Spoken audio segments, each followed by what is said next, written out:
I was thinking maybe we could use the pocket operator to differentiate between phone calls. Hang on. Cool. And we're back. There you go. All right. Let's see. I don't know what this is. Hey, Dr. Steve. Hey. Hey, Casey. Hey. Hey, Dr. Scott. It's the same everybody? guy. Oh, it's the same call. What's up? Okay, hang on. Hey, Dr. Steve, this is Bill from Texas. Hey, Bill. Good to talk to you again. I hate to see you go, but I understand. I can't wait to see you go. Well, okay, let's clarify that again so that everybody knows. Yes, we're recording the last SiriusXM regular show Right. in Las Vegas at Hackamania, May 9th through the 11th. Get your tickets at hackamania.com. Use offer code WEIRD for 10% off. There's VIP tickets and there's regular tickets. It's a whole weekend of comedy and live podcasts and all this kind of stuff. And I went last year and helped set up and did, some stuff over there, and then did a couple of bits, and I did the pulling objects out of Rocco's ass. Oh, my. It was kind of magic trick thing. And but anyway, I was going to have like some of my celebrity friends do a video and so I just said to hell with it. Nobody gives a shit. So I'm just going to do a regular show, but we're going to take questions from the audience. And I've got cards where they can write stuff down. And if they throw a 20 in there, of course, we'll answer their question first. Yeah. But, and Lucy Tightbox is going to be my co-host. And then we'll chop it up and it will play on SiriusXM until the, our contract is up, which was 3 years ago. But anyway, now. What I want to do is more stuff like I do for Dave Landau with Normal World. I'd like to do some acting even. I've got, Pete Davidson called me one day and said, hey, we have a part that would be perfect for you. Can you be here on Wednesday? And it was like this was Monday. It's like, no, I can't. I can't. But I would like to be able to do more of that kind of stuff. I really enjoyed it. I actually have an IMDb page now because of the acting, quote unquote, that I've done for Dave Landau. It's kind of fun. For the longest time, Tacey had one. Because of her work with Rockstar Games, where she did country voices for GTA 5. Okay. And it's like, okay, I've had this radio show for 20 years, but Tacey has an IMDb page. Well, now I have one. Now you got one. So, but I'd like to do more of that kind of stuff. We're going to do more documentary style things, and Friday night live streams will be a thing. And I want to do my gambling channel. I've got all kinds of ideas. There's this guy, Anton Petrov, that does, he's like, hello, wonderful person. And he does, every day he does a new science thing. I probably couldn't do every day until I retire, but I could do every week, do something on another, just a medical or a cool medical or science topic. And so that's what's going to happen. And maybe we'll do some live shows and we'll answer questions and stuff. Every time I go on somebody else's show, they always have people call in and just ask medical questions. I like doing that too. So we'll still be around, but just not on a regular basis. And the Patreon channel will still be very active, patreon.com/weirdmedicine, where we're going to I've got classic shows on there where you can't hear anymore, and then we're doing special projects, and they see everything that I do for Dave before anybody else does, even before the Normal World people do. So check that out, patreon.com/weirdmedicine. And if you want me to say fluid to your mama, cameo.com/weirdmedicine. It's dirt cheap. I do it just for the hell of it. And some people, if I do them while we're in the studio, I give them a tour of the studio. So there you go. Cool. I even played Happy Birthday for somebody on the piano. But anyway, all right. Okay, so Thank you, but thank you for the kind words. And Dr. Scott, Cincinnati Reds suck still. What's that? What did he say? He's got a point. Cincinnati Reds still suck. That what does? The Cincinnati Reds. Oh, they're terrible. yeah. Who Well, cares? Cincinnati Reds suck still. My question is, I have a bowel movement. Yes. Majority of the time, Good. I'm glad you do. it sinks to the bottom of the bowl like it's supposed to. Correct. Why does some bowel movement float? Yep. Very astute medical question for you, Doctor. Yeah, that's a good one.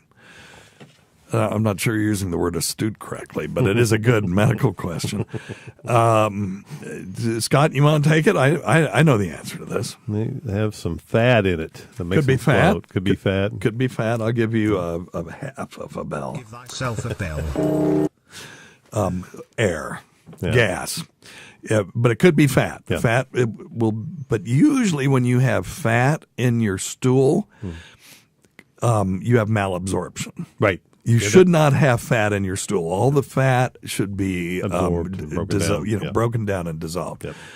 Unless you are taking something like Ali, that olestra, which was a non-digestible fat. Right. They were frying French fries in that shit. Oh, my. And people were eating it. And if you ate a whole bag of it, you just shit out, orange oil, basically. And it just floated to I the didn't top. know that. Oh, Oh, God. my. I had a friend, and she was a drug rep, and she was gorgeous, like as drug reps often are. Usually are, yeah. And she was going to a meeting, and she thought she had to, pass flatus, Yes. and it was just voluminous orange oil that came shooting out of her ass, and she had to go back home and change clothes. So, Oh, my goodness yeah. gracious. So that stuff was pretty rough. It's not, I don't think it's on the market anymore. Yes, You might still be able to buy the Ally or Ali or whatever it was, ALLI, which was a pill form of it. Yep.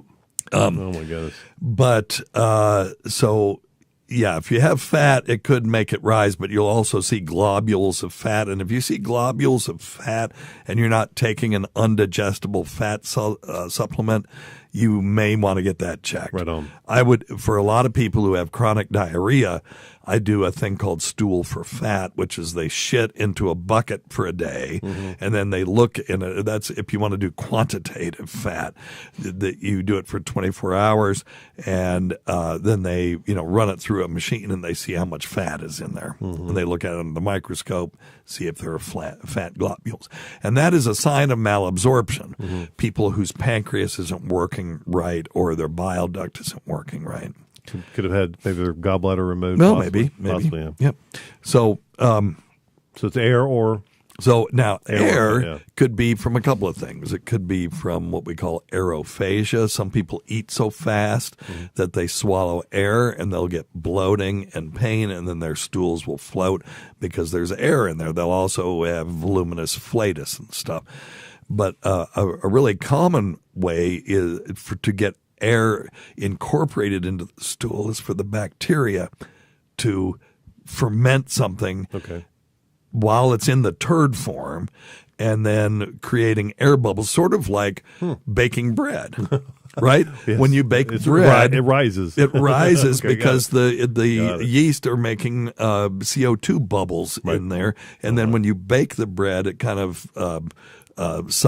fixes that. Oh, wow. And when I say fix it, set it in stone, sort of, in dough, and so you get those air bubbles in there. Now, that will be if you immersed that bread into a vat of dough, it's going to be less dense than the liquid dough, and it will rise to the top. And the same thing here, if you get enough gas production in your turd so that there's little pockets of gas and there's just enough in there, it will rise and be less dense than the surrounding water, and it'll float to the top. So that's where that's probably coming from. Gotcha.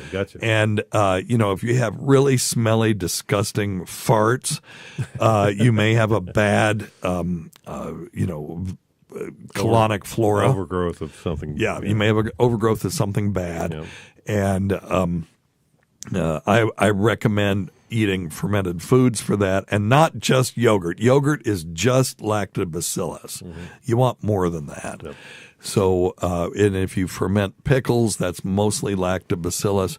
But you want some good yeast as well. So people make fun of me, but kombucha is a really good way to get more varied bacteria and beneficial yeast into your system.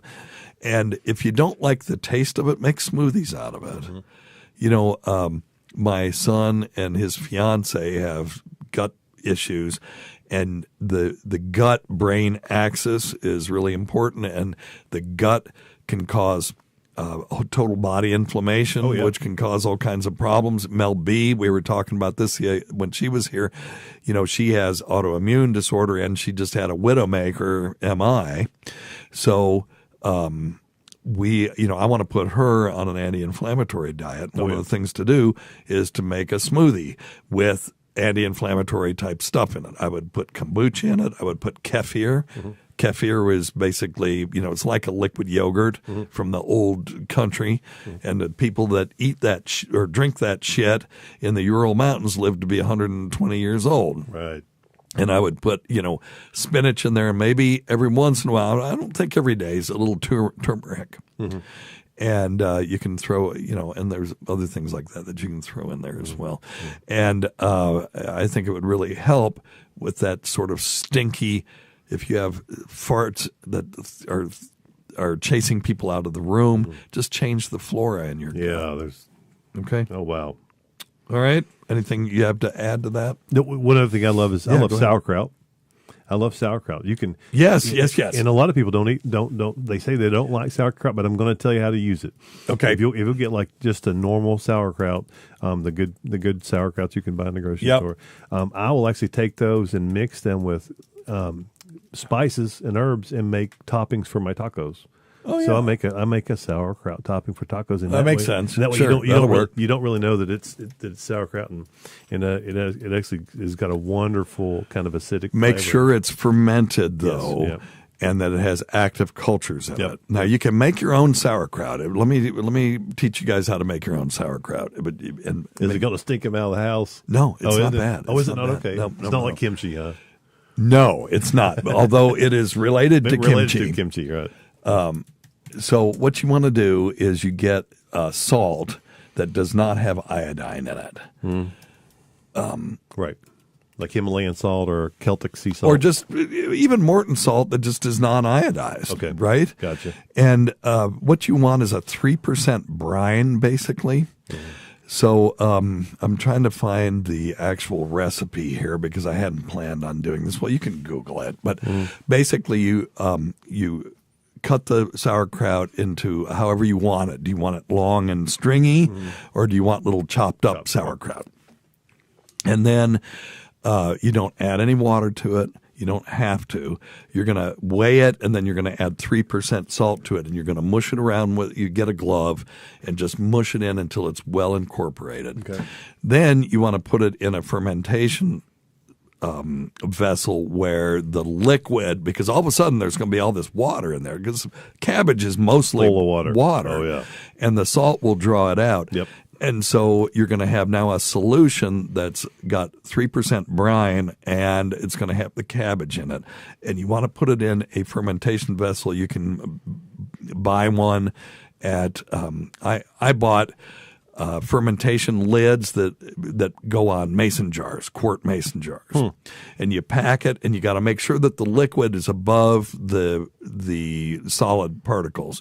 And if you buy that kit that has the fermentation lids on it, it will also have a glass weight, and you just put that in there to hold the cabbage down. And after about 3 days, you'll start to notice that it's bubbling and getting cloudy in there. And what's happening is the brine prevents like botulism and other bacteria, but it promotes the growth of the natural lactobacillus that is living on the cabbage. And if you ever want to do this with pickles, with cucumbers, make sure that you buy pickling cucumbers. The ones that you buy that are shiny have wax on them, and they won't ferment. You have to buy the ones that are dull, or grow your own. And you want to throw a couple bay leaves in there too to keep it crisp. Anyway, and then you let it go, and when it starts to calm down and stops bubbling, it's pretty much ready. You can put it in a cool, dark place and let it sit there for a while. Now you got to make sure that you've got one of these lids, because it will explode if you just take a mason jar lid and close it down. There's some people will do that and burp it. I don't like that. I just want a lid that will release the carbon dioxide as it's produced. And that makes really good sauerkraut. It's not sour like some of the stuff that you buy. Right on. It's a little bit more mild, and it's good for you, you know. Yeah, it is good but it for is mostly lactobacillus. Cool. So anyway, there you go. There you go. So yeah, let's change our gut flora. We need more fermented foods. We need a more varied diet. My kid eats chicken and fried, French fries. And he'll eat gluten-free pizza. And now if I'm out there with him, I can compel him to eat a salad, and he will eat a salad. He doesn't put any dressing on it or anything. But as far as him like going to the store and buying apples and shit, it'll never happen. Now, I think I was kind of like that. So as he gets older and starts paying attention to his diet, I think that he'll do better. When they were kids, I would make them smoothies, and you take a handful of spinach and throw it in there, and now they're eating spinach, but they can't taste it. There's no taste to it, but it's good for you. It's got iron and some minerals and vitamins pizza and stuff. Yeah. or chicken and French fries. Yeah.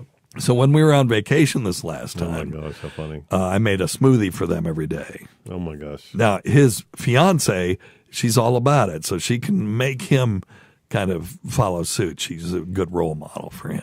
Good. So anyway, all right. So there you go. Floaty stools. Floaty stools. Yeah.